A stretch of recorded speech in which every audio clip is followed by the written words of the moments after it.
Good morning. Happy Monday. Welcome to another edition of Morning Coffee. Today I'm going to talk about a topic that is really going through the learning and training world so quickly right now, which is customer education.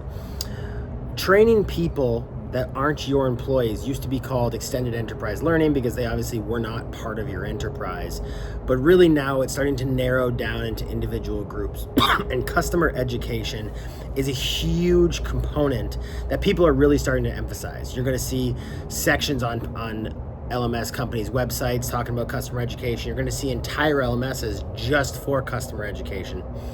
But customers is such a broad word, and as brands, we're all trying to worry about our customer experience to help with retention of customers, help renewal of customers, reduce churn of customers, and obviously as it relates to retail, which is a space I spend a lot of time in, the recency of your customer, the frequency of your customer, the monetization, how much they're bringing you is going to be something everybody's important of. But that's really the topic I wanted to highlight today.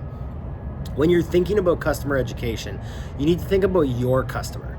Not every customer is made equal. Not every customer is providing the same value or needing the same things on a day-to-day, week-to-week, month-to-month basis. And not every customer is going to interact with your brand, depending on what product or service you provide, the same as someone else's. So just because a platform is the leading customer education platform per se that's out there, or the best platform for SaaS training or whatever that may be, it may not be the best thing for you. And the one example I'm going to give is this. Retail training and customer education, customer training are not the same thing.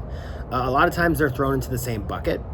And retail training is very, very specific because in the case of retail training, you're not actually training your customer, you're training the person at your customer. So if you sell product to a store, those retail sales associates are then talking to your B2C, your end consumer, and you need to train them differently. So when you're thinking about customer education, make sure you understand who your customer actually is, and then also think about who the individuals are who are representing your brand on the front lines to make sure that you're treating those situations differently. Customer education is really important. Everybody is focused on the customer experience in 2024, which is awesome. It's admirable. I love to hear it because those interactions with products and services are going to improve.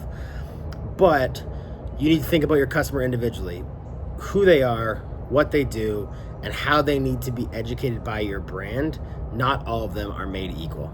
Cheers. See you tomorrow.